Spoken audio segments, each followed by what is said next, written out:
Also, because they don't want to have to deal with her when they go diving. They love, like everyone says, they love going for those turret dives. They don't want to have to deal with Zyra. Ooh, Alessandra being hovered over as well, but Cool showing us his champion pool now. Yeah, literally every champion. Ah, look at my pool. Let's see what he dives into, and it is going to be Orianna, first time getting into a game here. Renekton getting a little bit of play time as well. That was actually Gaming Gear played Renekton twice in the top lane, so definitely still considered as a champion here. We heard Mani saying it would be that objective team. Especially Chinese teams love Renekton. Bully top laner, great at early dragons. He's amazing for when they group up for those 5-man death squads that people like to talk about. The Chinese teams especially, they'll use the top laner to start off a lot of the action, having him roam down, dive mid for the first kill. Right. That'll be hard to do against Faker, as we've seen, but that's a general idea. Get a very strong top laner early, have him come down, create action. So we have a bit of a protection safety comp here from OMG, which means they can fight more. That's probably what's going to happen. We do see that Pooh may pick up that Nami, very undefeated record for that. And very undefeated huge record. Also, the Kennen picked in, which makes me very happy. Yeah, the 100% there for Mandu on that Nami is impressive. And it was also 100% pick banned up until the finals, Monty said. Yep. So definitely going back to one of his favorite supports, as they've already taken the Zyra out. Let's see what they continue. Vayne being left up quite a bit. We've seen it play somewhat of an impact. We haven't seen the Vayne win game. It hasn't been because of Vayne. It's been about the composition, really. So a lot of people let that one through. Corki's been quite contested. And we haven't seen a lot of the Triforce champions being banned out, just being considered. And it looks like, OMG. Meanwhile, Corki's going to be going against the Caitlyn of Piglet, who is also, Mandu's got 100% win rate on Nami. He's a 14-1, I believe, on that Caitlyn from the. He lost once from the Korean season. Yeah. All right, that's definitely their weak pick. He lost once. Let's see what they put in. As big as he is, that man is still an assassin, and it looks like they may choose to go for Gragas here, as it does get locked in to the champion select. All right, so Faker is going to be on a champion where he can roam around very easily. Gragas will shove those lanes with his barrels and then use his body slam to move around the map very quickly. We've also had the Lee Sin lock in there at the last second too, which is one of Bengi's favorites. This is a classic jungle matchup. Lee Sin and Jarvan, very, very similar champions here. Lee Sin will drop a few more wards than Jarvan because he'll go with the early Sightstone, liking to pull off those flashy plays. Right. He's spending a lot of his gold income on wards for himself and pink wards for his mid lane as well. Yep. This whole SKT team buys lots of pink wards, and they'll be clearing out what they can of all the things Lee Sin's leaving around. It's easy to say that Bengi will be in the face of OMG, just pretty much taking your wraiths, trying to go around and figure out where you are and be a nuisance in the jungle. But it's just about time for the game to start. So let's take a quick look at who you think is going to win. According to LOLesports.com, 79% of you agree with the analyst that SKT will get the victory here. That's a very big margin, considering everybody thinks that this clash between the Korean top team and the Chinese, well, we say top team, SKT1 came in with the 3rd seed from Korea, but like I said, they won Summer. OMG coming in with the 2nd seed from China. They won Summer of LPL as well. Yep. So these are kind of the top teams from the 2 regions going head-to-head. See what they do. Like we said, all our analysts said SKT, so they're coming in strong. Don't change your predictions now. Freak thinks it's cheating, but it's not. You're just doing good research. Have they disagreed on any yet? I feel like they just all are copying each other. They're all answering the exact same. Well, we know Crepo tails off Amani, so it's one and the other, and we'll have to see. But we are almost into the game here. Game 5 on the day. Yes, it is OMG versus SKT T1. We are on to the Rift. All right, I'm going to say this game going to be a little bit more action-packed than the last game. Just a tad. I'll agree with you on that. And part of the reason here that SKT1, I think, have a very good chance is because we just saw in that Lemon Dogs game, they love splitting up the team and going for the very early pressure. Bengi sets up a lot of counter ganks and picks for his team by the amount of pink wards that he buys that we were talking about. The vision really, really helps SKT, and you can see them, not only the amount of wards that they buy, but how expertly that they are placed, so that they can clear out OMG's vision, and they also set up their own movements. Oh man, this is I'm not Yeah, sure if he saw see, him they there. know they're in here. That This was is a really reverse. scary for Faker there. He almost walked into the mid bush. Was caught out there, but now the wards are down. Everybody's got their hard hat on. They figured out where it's going. But now, are they going to formulate something around OMG? Yeah, this is a reverse of that Lemon Dogs game where SKT1 know OMG are in deep. So OMG, are they going to rush their red now? They're going to try to You hear fly that down bass through on this the mid Gragas lane. barrel? Yeah, that was nice. beautiful. I love being next to the speakers. Cool, taking a good bit of damage there. Faker pretty much won't be able to follow. But right now, it's just going to be a dance out from both teams. Wards just holding hands across the map. The top side of the map focusing on red. And it's really, they didn't put too much on the bottom side. It's just to know where the jungler is. Yeah, and you know that An odd start. that deep lane ward that OMG got placed is kind of classic Korean warding. Yeah. Actually, it's very popular over there. Interesting that SKT actually did not get one of their own down. They're happy with having Kennen go up in that 1 versus 2 situation. OMG, very aware of all the lane matchups they're picking here. Kennen trying to get to his lane quite fast there, actually, to get a few good pushes on it and try to get himself an advantage of level 2 when he gets into the lane.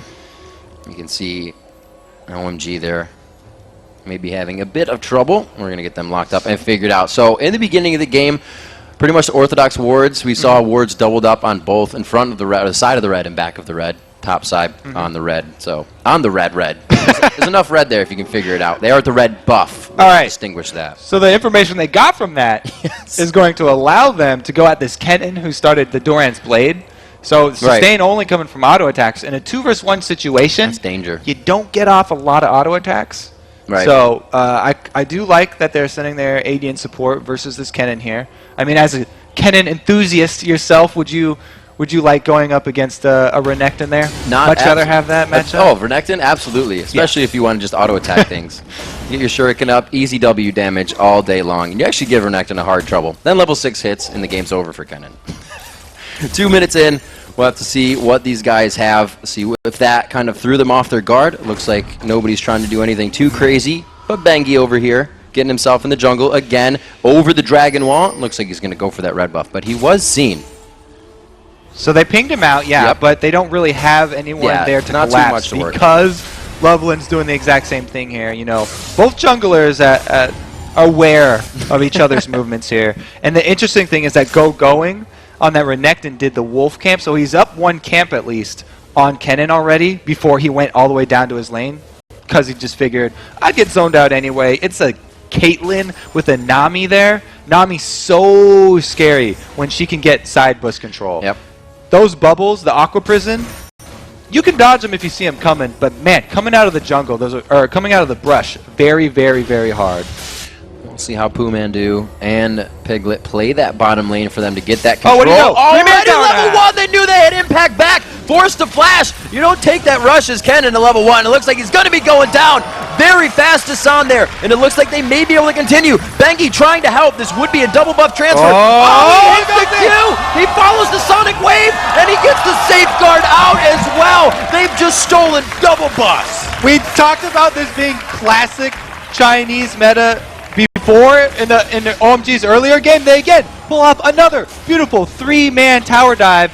They had already forced Kennen back once because he was on the Doran's Blade and he wanted to come back with a ward to prevent this situation, but he was just too slow. And OMG, even this time, without a revive passive jungler, with Lee Sin instead, don't hesitate to go for it. Double kill this time, though, and it gives them a huge lead. They're not going to 4-1. Oh, Loveland wants more. Loveland will take him out by himself here. Loveland, No, he not won't. enough. No, he won't. No, Bengi just he on the won't. outside. And they said, wait a minute. That's too good. Hang on. All right. Let's take a picture. We had a lot of action there. They want to take stock of what's happened. San has sort of stopped moving there on that Corki, so that's probably what the pause is. And he's inches away from giving Loveland somewhere to safeguard 2. Right.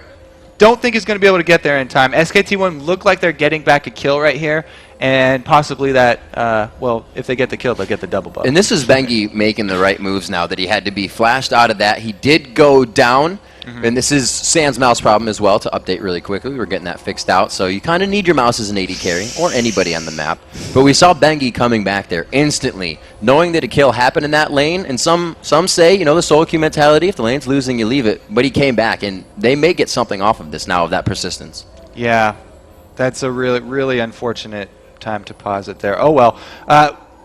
It's still going to be an early lead here for OMG, even if SKT is able to answer and get that true to form and tower get that double buff back. Yeah, I mean, we expected before. I was like, oh, great use of Aatrox's passive there. They went for the 3-man dive, and that's why they're still continuing with that strategy. But again, here, very beautifully pulled off, and it was because of that lane switch where he talked about Ken starting Doran's blade. Going back very early, returns to lane level 1, thinks he can walk into lane. Very good job of OMG capitalizing. And that has to be attributed to the early wards, too. If you see that, know your cannons coming with the Dorans, they probably focused on that immediately as well. So just putting all the eggs in the right basket for that chance. That's why people go for those lane wards by the second turret there, just out of turret range. All the way back. So that you can't kill it, but they'll see where you're going. It's a few extra steps. But if you get it, you see what happens. So we have to wait for these guys just getting on sand, making sure that mouse works great, perfectly for Corki to get it. He's already got a double kill, so he's trying to carry the team onto this one. But that was because that red buff steal right after it going top lane was huge coming out of Lee Sin. And they were just able to grab that kill in a matter of seconds, not really allowing any of the other team to react, which means now mid lane kind of has to worry because the jungler's getting kills. We already see level 4 Lee Sin in the top. So it's going to be a little bit of every lane for him to get somebody an advantage. And that's going to be pretty big for them. Yeah, even the duo lane, when Renekton hits 6, he has pretty good all-in there when he has his ultimate. As long as he's able to slice and dice to dodge the Aqua Prison, they have a pretty good chance of turning something around, even down in that bottom lane, just considering how fed Lee Sin's getting this early. We see these compositions for late game. I know Monty always likes to point out, you know, Gragas on the red side, good for Baron steal. We've seen it before, and it does absolutely happen. It's great to use that as well. But the Gragas and Jarvan composition has been coming out quite a bit. You section somebody out and get the Cataclysm, and we've seen it more than once already at Worlds here. So it's interesting. They have Gragas, who's going to split the other team apart, and then impact on Kennen here with the area of effect damage. So if they actually split them apart into like a 2 split and a 3 split, that would be ideal, because you want a couple people for that slicing maelstrom, but not too many. So it'll be very interesting how they can combo the Don't want to waste all the good shocks. Oh, okay. So they feel like they're ready. We did have Big Pomelo get into range for that safeguard.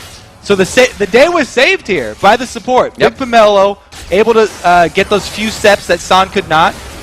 And a really good job. They're able to capitalize that with the turret as well. Good damage on to Go going in the bottom lane. Wow. Knowing they can pressure quite hard with that vision in the top. So we're going to see if San got everything matched up. So he has to try that, right, when it comes out. It's not like he can play during pause. So when it goes in, pretty much testing it for a little bit. They got themselves out. They're not talking during these pauses as well. So they weren't formulating who was going to take that safeguard. They weren't formulating who was going to go for the next kill after the flag toss on either side. You know what Loveland was thinking there, though? He was like, somebody get over here now. I've got about 1 more second to live. Just glare over at your support. You better he was like, move. you know, come to me, run over here? Yeah, okay. So yeah, we got to stop standing up, too. This is they're getting ready. So with that top lane, we did say that leaves the double kill coming in big for San. And he's going to be on Corki. We saw what happened with TSM versus Gaming Gear. Wild Turtle got that Lich Bane, got the Triforce at 13 minutes, and there wasn't really coming back for Gaming Gear. So that's definitely something to note too.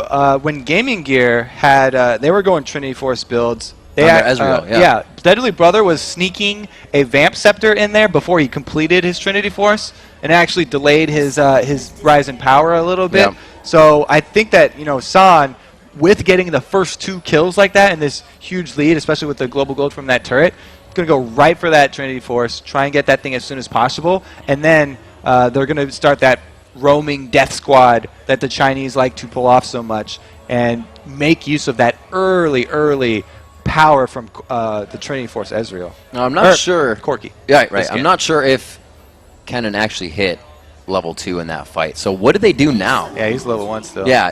Can you go back to lane? You can't switch him out of lane because then you're putting him in more death.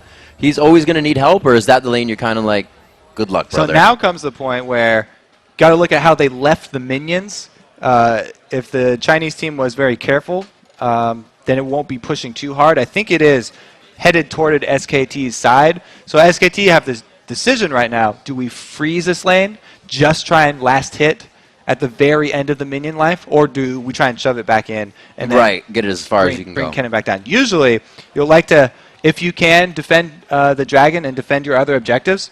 Just try and freeze it there so that you can get your solo laner back into the game. Get Kennen some levels up so that he'll at least get his ultimate in time for the dragon fight. And the good thing always about Kennen, you get his Zanyas on him, he can pretty much make an impact in a fight, especially, like we're saying, with the Gragas, with the Jarvan, being able to zone a few people out. And Kennen's ultimate allows him to be safe as well, if you just want to put people on the outside of it. So Impact still not out of it yet, but super hard time. Level 1 with level 4s surrounding him right now constantly in the game. We are in a pause to get Sans mouse fixed. If you're just joining us, we are right now into OMG versus SKT T1, right in the beginning of the early game. Yeah, and the counterplay there for if they do freeze the lane is either sending your AD and support that are now super beefy with that early damage to go shove down another turret early and just knock them over like dominoes, rotate around to get all of the outer turrets out, or send in somebody with Lee Sin there for some sneaky plays and assassinate the Kennen who's just trying to freeze the lane. Kennen's very slippery, though, so that would be fairly difficult as he's about to hit level 2 and grab that lightning rush. All right, so let's take out that mid as well. It's going to be Gragas or Yana, but they're not matching it like that just yet. They haven't watching it like that. They haven't fought each other, I should say, just yet. We can see Go going with that solo experience in the bottom lane. He has got himself a level over them right now and just continuously chugging the potions on top of his Doran shield. He should be safe. It's really the worry for SKT to put pressure on this lane to keep it off of Impact. Yeah, and Going is doing his best down there, just trying to CS under turret. Caitlyn, anything lane. 2 versus 1 is very hard to keep your turret safe because of the long range. But when it's paired with Mandu's Nami, who lands almost all of his Aqua Prisms I've seen. He's so good at landing those. It's even more dangerous because if Renekton does ever go aggressive, even try and stun her or anything, then he can take an Aqua Prism to the face. By the way, a lot of people, the reason that Aqua Prism is so hard to land, even short range, is because it still has the same travel time as a full range Aqua Prism. Yeah. So it just kind of floats you there. Think it's going to get there? It's unnerving the first couple times, but once you get used to it. Oh no, the Tempest first! He won't get the slow on that he wanted there, and he will be slowed by Bengi, so a bit of a finger fumble Ruski there, coming in on the gank for Loveland. We're probably going to get the kill off it, but good aggression. Yeah, Bengi's happy with that one. He got his ward down, and he got to be able to leave, but Loveland dropping that pinks there, one-ups him with the power of wards. Pink ward trumps green every time. So those 2 kills are the only ones sitting on the board. It doesn't look like too much of an advantage besides the turret, which is pretty good, was taken off of it. You're always moving off of something after you get the aggression. Oh, he great beautiful all the way back to the turret. He got some airtime on that one. Cool's going to be going down, and Faker with a beautiful play by himself. Bengi getting the standard help on the assist. That's really all you can say. There's a beautiful play by Faker because that was just him catching out Cool. All right, he missed an Aqua Prison. Bets off. Good lord. But yeah, Faker, that was just a beautiful ultimate at the perfect time. And he got the last auto attack off with his giant belly in motion before the shockwave could pull him out of range. Faker, he just jumped on that before he even had Bengi in position for the gank because he saw the opening there. Sometimes you don't want to have to wait for your jungler. If you have the perfect Gragas ultimate that can knock him into a turret like that, you just take it. Take the shot.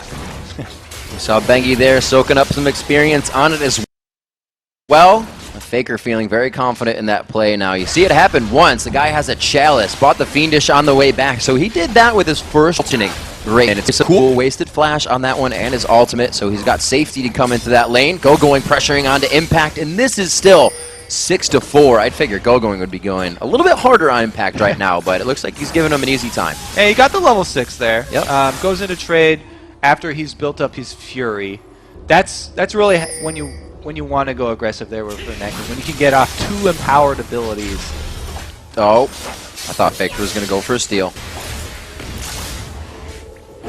He stays back off. Good smart move by him. The blue going over to Cool, which definitely needs right now. Getting his farm out with the ball is going to give him the distance and safety from Faker, who wants those kills over and over again. Pink wards being placed all the way down the river and just above as well. And we can see that's going to catch this right here. Faker that we're going back up. I just want to note right here. This is what I was talking about. It's not about how many wards you buy. It's about where you place them. Yep. Bangi, every pink ward he's placed so far, killing a green. And being forced back there. Piglet throwing a trap down right on himself, so the Valkyrie couldn't happen. Level 1 ult, definitely not going to be enough, but a lot of the actions that these lanes are taking are to pressure them out and get the advantage. And SKT had a mid lane ward here, but Cool is going to be in position to pull off a little attack. It won't really be a gank, as the rest of his team can't help with any damage. Corki and Zyra were chunked so low previous to that roam that there was not much follow-up damage from them, and that's why you know, Piglet and Mandu were not very scared of that roam. Right before that fight, you saw Bengi with impact up there in the top. Oh, Loveland taking some damage and gets hit back once again. He says, yes, we can do this. But Cool just around the corner keeps Loveland alive, and he's quite thankful. Wait, they weren't burn anything. Right. A substantial splash down here for Loveland. Faker allowing these blues to just go, still knowing he has the aggression, that drunken rage on, going to give him a bit of those resistances. But his 2 spells definitely a little bit more powerful show than what Cool has coming out here. Yeah, so Faker on Gragas. Gragas already has his own mana regen with the drunken rage, but he's also rushed the Chalice, so he's fine giving that away to Jarvan. It does give Bengi extra experience, but it's very important to have cooldown reduction on Jarvan so that he can pull off more sneaky ganks, getting the EQ combos. Ping's going down in the bottom lane for SKT. I feel like something may be coming here, and they do have eyes right now. Actually, that's Loveland's ward, so they do not have eyes on him just yet. They only have close wards, and they may get the 3-man dive.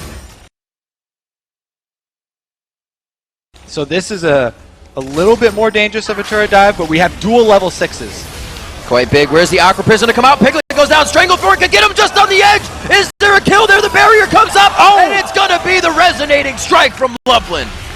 Did you see that? Loveland I saw that. A pink ward. He used, that was not a waste. Not a waste. Let me rephrase that. He used the pink ward right there just for the jump to make that play happen.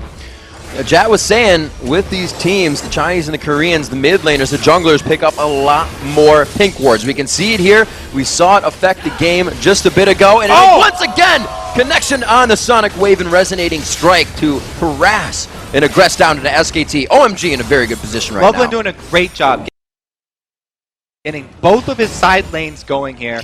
He was lauded as basically the best, if not the second support, kinda over jungle. See that ward he used just to get in position for this kick, and Piglet doesn't have enough movement gap closers left to get out of the range of that Zyra ultimate. It was just a beautiful Zyra ultimate placement, long enough so that the 90 caliber net wouldn't get him out of the range, and then another resonating strike dead on there for Loveland. I could just feel Loveland smashing his Q. He wanted to hit the ground out of that bubble so hard, and he got it and ran with it. 11.5 minutes into this, it's just about a 2.5K gold lead. Faker again simply pressuring Cool out of lane. These are the mechanics that people are always citing with the Chinese teams, because they often they seek out these fights so early and so often. They have a lot of practice pulling off the moves like that. And really, they have a great team for being Dove. They have that Nami. Faker is saying, I'm not getting Dove if I'm alone. I'm Gragas. I can knock people out. So they've taken a team with that knowledge that OMG wants to be living under their turrets. Yeah, Faker's definitely the lane that's saying, I'm not taking any of this aggression. He's the one here for SKT that feels completely comfortable. And it looks like, you know, even Impact, though, we talked about how behind he was early. He's okay at this point in the top lane. He's been able to at least CS. He does have to use his ulti defensively, but using that range advantage, you know, he's still able at least to keep up in CS, and he's not getting shut out by Go-Going. As long as he doesn't get hit by a slice and dice, he will fare quite well. Just Still that 2,000 gold lead. It was closed just a little bit by about 500 gold. Piglet waiting in the fog of war slightly, but he may get seen here. They didn't have enough vision to really want to orchestrate anything there, so they back off slowly. Looks like we will get Faker going with that blue buff. This will be the first one he is going to grab. Close. Very, very close. He did get it. Knowing that Smite is down. That also gave him level Or not 11. Smite, rather. This is now level 2 Gragas ultimate for this dragon fight. Coming in from the side, he gets a good Q onto Cool. Safety to Loveland. They do have the shields right there, and they have quite a few shields to work with. Looks like everybody's going to back off the objective for now. Meet it up in mid lane. That was a really good job backing off by OMG there, because by giving that blue buff over to Faker, popping him up to level 11 is a huge, huge spike for Gragas, and that ultimate would have been just devastating inside of the Dragon Pit here. All these pink wards that we talked about, 1, 2, 3, around the dragon and leading to the dragon, paying off for SKT. Now, this bush right here, so-called banana bush, as you can see, since it's curved, the line of sight of that pink ward is broken by the wall, so it doesn't actually get vision of that. Good pressure. Oh, the ultimate shockwave going down. They may be able to take out Bengi, but there is the retort. They are going to go back, and it's just the wave to disperse the fight. Bengi gets out alive. So they hesitate to tower dive for once. Don't go in to finish off on that Jarvan. Too worried about that good enough for him, though? SK team. They were able to chunk down the Jarvan, so that means no smite. That's why they're confident now going for this one. Looks like that was quite helpful for them, but it looks like they will put the 4 strong towards middle. They will not. They will just go back into the jungle. They say, we know this one going to OMG, the 3-1 lead, something that SKT is going to have to deal with right now. Faker with the only kill in the game because of his play in mid. And people always talk about, oh, these Chinese teams love fighting, and they love diving, and they love going for all these kills very early. But OMG, after the turret dives top, they took a top turret. After the turret dives bottom, they took the bottom turret. Right there, they did not go for the dive, and they got Dragon. Looks like Loveland getting damaged pretty quick. They go in hard on him. That means a lot of the initiation is there. Backing off for those cooldowns. The gap closers waiting to come back up. But they got what they wanted, and they make their way out. So that was a little too close for comfort there for Loveland. But what I was going to say right there at the end is that OMG are prioritizing those objectives. And that's sort of what got them to the top of the LPL. Right, they aren't just diving. They're diving when they know it's going to be something that will give them more. Seeing you can go right on. I don't know. He knows Bengi is there, and actually, I think he could take this fight himself. Level 10 to level 8 in the jungle right there, and Impact has had a hard time getting items, but he is level 10. We'll have to see what he can start doing for him and his team. Trying to finish up that Zanya's, which means the fight will be even bigger for SKT, and I really think they're trying to hold off for that as well. They may not exactly want to fight right now. They are definitely trying to hold off now, because the counterplay that I talked about to a freezing lane is trying to shove down another objective like the Dragon or one of those bottom turrets. The only objective that they can go for is Faker's turret. And Faker's protecting that turret very well. So SKT feel very confident. They can have Impact freeze this lane up here. Faker is in trouble. Faker going hard on the Cool, but Loveland was right there. I think Faker realized that with the amount of play that was still going into it. Gets himself out with the body slam, but flashes, ignites, were burned there. We'll have to see if they keep going. Going so close to getting caught up there. Yeah, Mandu saved the day right there. Faker still sitting around with very low HP, just trying to throw the barrels. And they are going for his turret. They're taking so much damage off of going really deep here. Finally getting the turret, but they're answering back with a bit of their own. That was a great job by OMG. Making SKT pay for freezing the lane, not having Kennen there. They did go for the other objective that was available. Even though Dragon and bottom turret were gone, they now have the entire outer ring taken. So that means it's now Lee Sin's time to shine. Dropping his wards all over the enemy jungle so that they can pressure Bengi's buffs now. And the way they're orchestrating these fights are just working out so well. In most fights that we'd see, that dive would have been considered, not happening, and everybody would have backed off. But OMG stayed there, aggression on the turret, not allowing SKT to come back. So they're doing very well in the mindset of same thing, keeping that lead ahead, not allowing anybody to come back. Cool, still holding his own in the mid lane, keeping up in CS, but down 2 in kills. You can see the burst coming from Faker here. He is respecting that fully. Yeah, both mid laners going with the Athenes and Holy Grail for that magic resistant. existence. Some very, very high respect between both mid laners here. Right. Faker is definitely known for going full offensive in runes, masteries, and build because he just has the play to back that sort of build up. He has gone a little bit more defensive this time around, getting the early magic resist, but now straight into that needlessly large rod.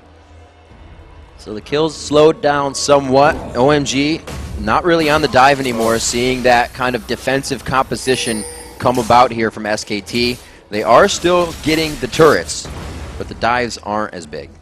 And this is the next buff coming up. Blue buff here, very important for both of these guys. OMG rotating down. Kennen is furthest away, so SKT are backing off. Besides the first buff, everyone has been contested so far, and Loveland grabs that one up as well. OMG is going to walk out of the jungle with this.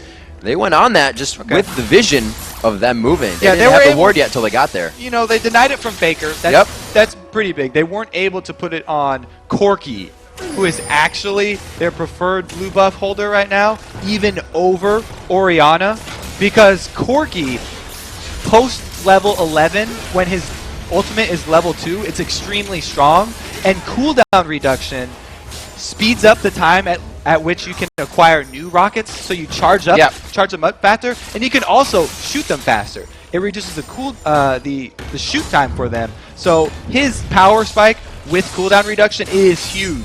Not to mention all the mana regen that he'll get, and he'll literally. That's a good thing. And sometimes something people don't consider much is that cooldown also means more damage because you get to do it more, as long as you have the mana. Bengi with Loveland just in the shadows. He will connect, and he will say, "I'm here." High five. All right, disperse. 3-2. 20 minutes coming in here. OMG now on the second tier of every lane in turrets, and SKT trying to hold that off, but still waiting for that composition to come about. The Zhonya's is now finished, but Impact is being forced to always cover this top lane, so they can't really get use out of the Kennen AoE, along with the Gragas AoE, along with the Bengi. So they're waiting for those fights still. Yeah, and it's really, that top lane is just Impact just scratching for CS, just trying to hold off this Renekton up there. He's been able to get himself back up to even. Yeah, what's been done, he's fared quite well. But the minion wave is always pushed to the turret, and it allows OMG one lane that's continually pushed, so they get the vision, and they constantly have the pressure on that top turret, enabling them to make moves in this bottom side jungle. They're just taking complete control of the vision over here, setting themselves up for another double blue buff situation. 20 minutes into this game, some fantastic CS over on Cool. Face check. There it is. As the Shockwave come in and the Stranglethorn pops them up, but there's not enough to finish. Oh, he flashes the wall! The Slicing Maelstrom to enter back into the fight. This is Impact getting himself in. The Zhonya's coming into play, but is there the burst damage to take him out? There is. They finalize the kill. Bengi's in and out of his own Cataclysm. Piglet on the outside without the range to get the damage down yet, but now they're able to kite. Going, trying to make his way into the fight. Loveland, gets taken out by the left side barrel. The hook barrel from Faker, the no-looker. Going still in pursuit of the fight. Bengi very low. Piglet trying to kite as much as he can. Cool just on the backside. He's not shielding. Going. Throw the shield on him. He didn't have it. He put it on Sand. Oh my gosh, but they still come up with the kills. What? Okay, so they sacrificed the life of the Croc there for Sand. Sand was able to pick up another kill. It was a good choice off of that. It was a good choice. In retrospect, yeah. Okay, so let's take a look. Faker had checked with his barrel. That's why he was confident walking into that. But Loveland right there, he tries to jump 2 inches to this ward, and Faker hopping over the wall. Right now, Impact is going to just get bursted because Loveland already landed his Sonic Wave. Yeah, and then again, the no-look Faker barrel over there to finish off Loveland. It was very well played by SKT. They need to get trades, because they are behind at this point. So they're looking to try and get some way to even just get a few more seconds on the clock here. Oh man, both teams clawing each other's eyes out in that fight. Both of the kill scores going up. 32,000 to 28,000 right now. You see that 4K gold lead coming into play that OMG has held pretty much all game so far, and it started with the pressure on Impact in the top lane. They needed to find it somewhere, and they did. We'll have to see if it's enough to take the game. It's been such a beautiful battle of vision in this game because both of the junglers have been putting so much emphasis on their wards and clearing out the opponent's vision so that they can come up with all of these insane picks. And Loveland's just done such a good job of going for his tower dives after he has knowledge of Bengi's movements so that they don't get turned around. Both times his turret dives, he was just a step ahead of Bengi. Before Bengi could arrive, they were able to pull off the kill. And he's just been so close to being able to counter that. All the they're playing us a song right now. I swear. 23 minutes into this one, everybody's getting their ping fingers out. We'll have to see what they can continue to do. Nobody wants any part of the map, but they sure are pinging it a lot. So they're saying, don't go there is the word. There's a stop sign they've covered it with. Looking at the items here, Triforce to Infinity Edge now.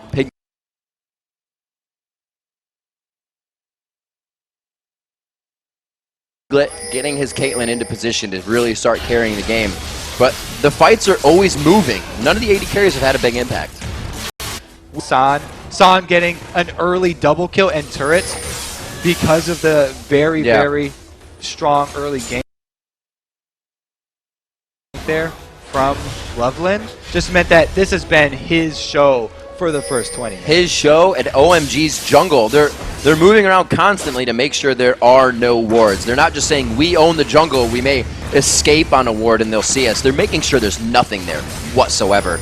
And the wards that SKT has managed to get by them, or by Dragon, are ones that aren't affecting the game right now. And OMG have had Renekton up top split pushing for the most part, and keeping Kennen up there is a pretty good trade-off because then they don't have to deal with the slicing Maelstrom disrupting their squishier targets. But now even, they've had San split pushing down bot because he is so strong in that Corki right now. They're feeding even more minions onto him, trying to get him up to Cool's level. Faker still with his team's only 4 kills and a participation in 19 out of the 20 in their first game. So Faker, like Monty said, Faker playmaker. It is a true story. It is a true story. It is also risky having all your money on Gragas. Yeah, it's true. We've talked about that. If Gragas misses his combo, his ultimate, if he just misses his ultimate or only hits, say, one person with his ultimate, even if he doesn't miss, they can still lose that team fight because so much of the money is concentrated on Faker. If Faker does not hold true to his name and he does not perform amazingly with his ultimate, then it's going to be very, very hard for SKT to come out in one of these team fights where OMG, with the way that they execute them so beautifully, are not going to let that lack of damage go. We see our first, not attempt at Baron, but that thought. They are getting some wards down, making sure everything is clean, cut, and dry at the objective dance. A minute and 50 left for Dragon. That's gone back and forth so far. SKT, looks like they have their levels up as well. A lot of 15s, level 11, level 10 in the jungle. So these fights in the favor right now of SKT with the gold lead and a bit of that level lead. And it's getting very scary for SKT now because Going is getting so tanky that he will be able to dive to the back line. He's going to be just going after Piglet with the objective of just disrupting the auto attacks from the Infinity Edge Caitlyn. If he can get her running most of the time and just disrupt the auto attacks that are coming from her, then the rest of his team is not going to have to worry about that much damage. It's just going to be the AoE magic damage. Ooh. Wow! Yeah, and that's how fast it happened. Okay, so that happened. There's no more support on the table.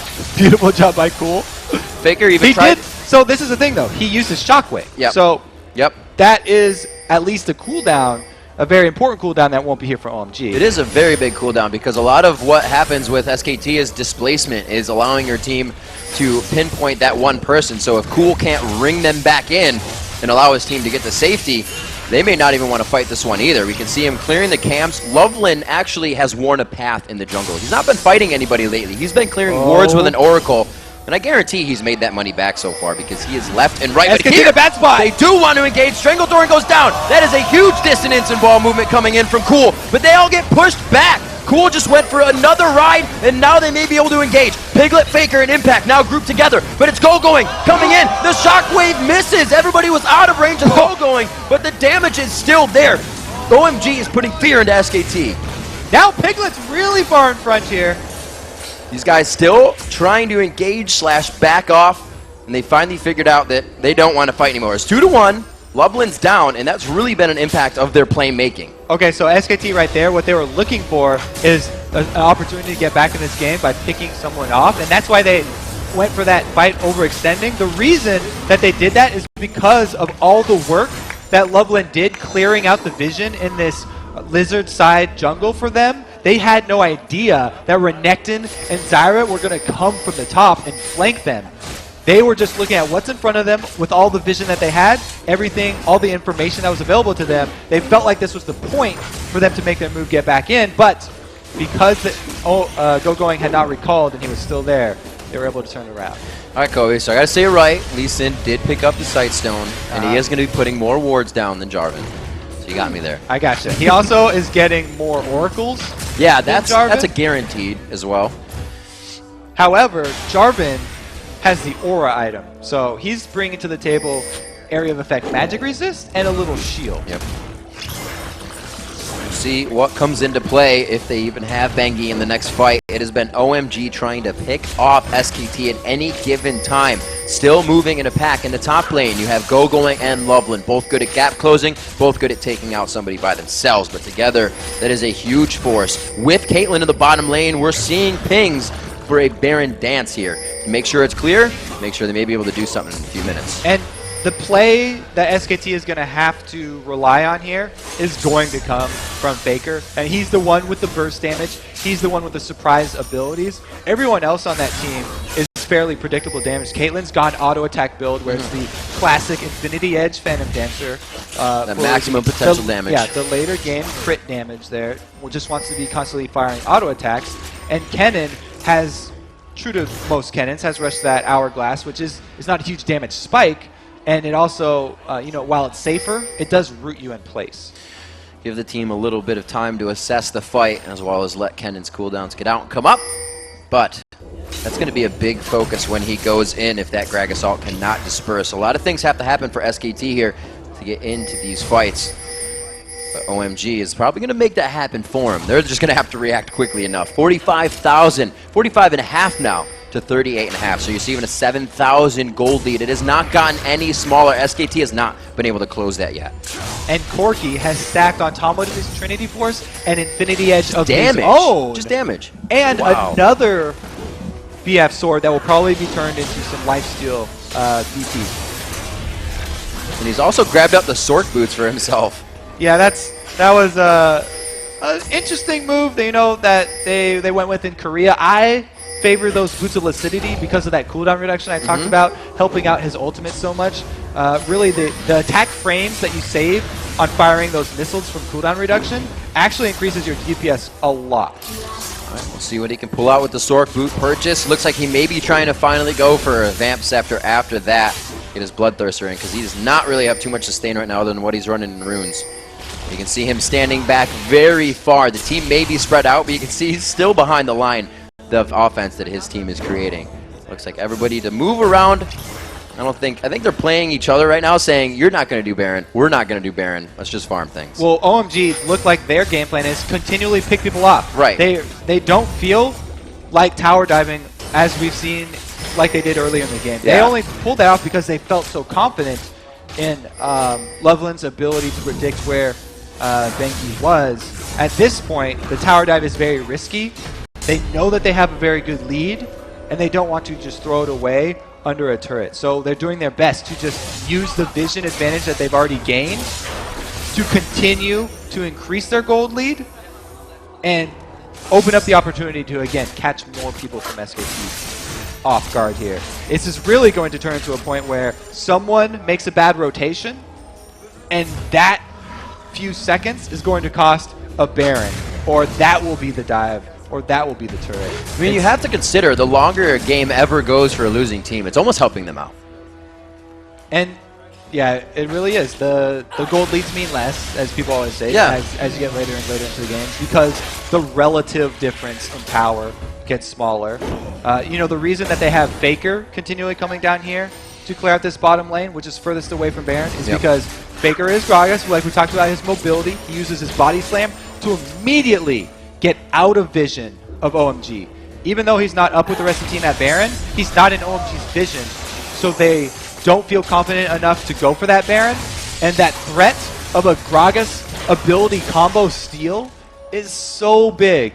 Red side Gragas, like you said, one of the scariest at stealing Baron. It's right up there with the red side Lux. Or the Janet Tornado.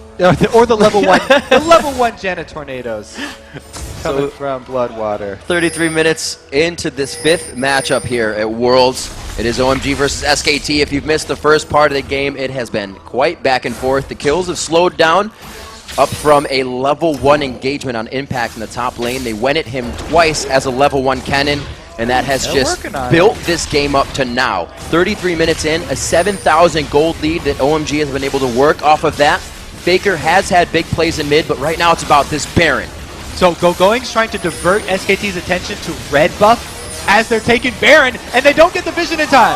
Huge plays here coming in. They do get the Baron. It's going to be going to Sam, but they haven't jumped over the wall. Going's going to hold him. Impact throws down his ultimate, but doesn't get the Zanyas in time. He was exploded. Going goes down. The Gragas ultimate displaces the team, but the command protect is there, and they are trying to continue. Faker's coming into this one pretty healthy, and he's dodged most of the danger. Woo! That burst from Trinity Force Corki right there caught Impact off guard. He was not quick enough to pop his Zanyas and just went down instantly. Trading 1 for 2, they're actually able to get a Baron. Let's check this out. So yeah, this is Going. He's going deep, and nobody else can get over the wall quick enough until he's already been chunked down. That was the pop of Kennen, but Faker flashing out of that shockwave meant that he was able to come back in here, and nothing else was gained for OMG. They did come out 2 for 1 there, but they did lose one of their Baron buffs.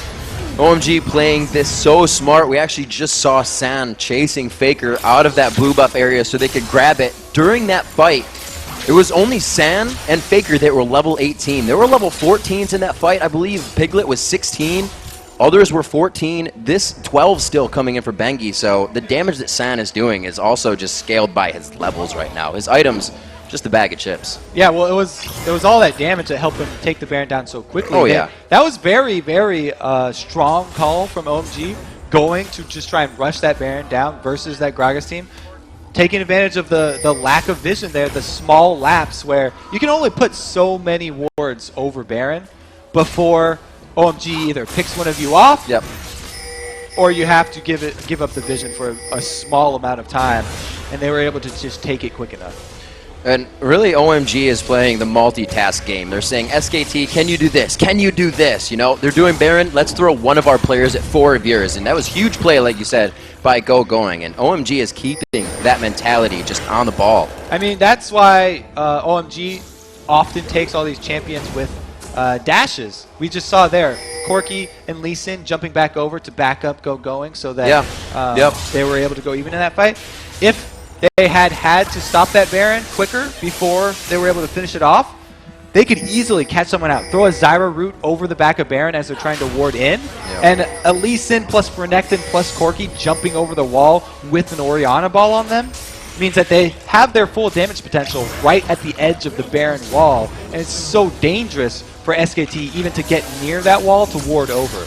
That's why, you know, they had to give up that small amount of time. Couldn't see the Baron. So OMG doing what they can to keep it consistent. Looking at the towers, we are 4-2. We always say that OMG has been taking towers after they are getting the advantage in a fight, after they are doing something, and we haven't seen too much of that just yet. That last Baron fight left everybody pretty injured, so not too much was done off of that. But look at SKT, still feeling confident against the Baron OMG to pretty much waltz themselves right out to mid. So they saw Orianna down bottom, and they know that they still need to get small picks. Yeah. Like, even if they traded again, another kill for a kill, they'd be getting at least a Baron, another Baron buff off of the map right now.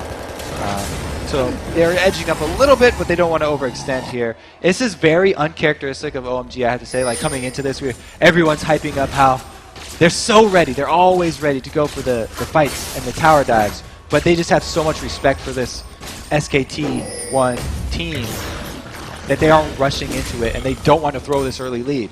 Like we said, SKT T1 so heavily favored in this tournament. Taking a game off of them even for OMG, who is also a favorite. What did the analysts would be pick an again? upset. Yeah. Oh, what that's right. I think they. Oh, you guys. 11-6 here as we are 38 minutes into the matchup, and the gold lead has spread to 10,000 gold right now. That's a few completed items on separate members of the team, which definitely starts to get scary. Sometimes the gold lead does kind of go down. It doesn't go down, but it means less. But right now, at 38 minutes, it's going to mean a lot. It's going to have to be another 15-minute spread for SKT to get those full items in and really start to make a bigger impact on these fights. And like I said, I think we're going to see more of the same here from OMG because they don't really have a super hard engage, but they do catch Faker. And again, that was a great flash. Flashes the shockwave. That's the second time this game.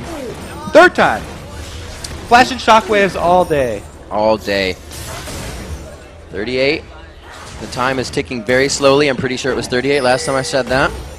4-2 in turrets here. We still see the wards coming out now, top side being considered for SKT. Okay, here's the rotation. Impact getting hit up pretty good in the bottom lane, and this has been the story of almost every fight the Poke before. Getting in, Faker again. Faker on the outside, he tries to come in from the same spot he just flashed from, which means it was already warded. Now he's on the chase, but this is diverting OMG away from the turret now. They're stopping them from the aggression. A good dodge onto that one. Faker trying to get the blue suede shoes on to get out of this. It looks like he's just going to stand tall, but stand tall on the ground. And 3v4 up there, the rest of the team fight going for OMG. The Corki just so ridiculously strong right now, and Cool pulled off another combo right there. He didn't even have his shockwave back up from Faker still, but they were able to come out with another 2 kills on top of chasing down Faker. This one is definitely going to be an inhibitor turret. OMG just looking very, very strong right now. We got a good amount of time on that death chamber for Faker at 30 more seconds. Bangi not going to make too much of an impact on his res. Oh, he is coming up. Piglet just on the outside gets taken down, and that is a shutdown for him.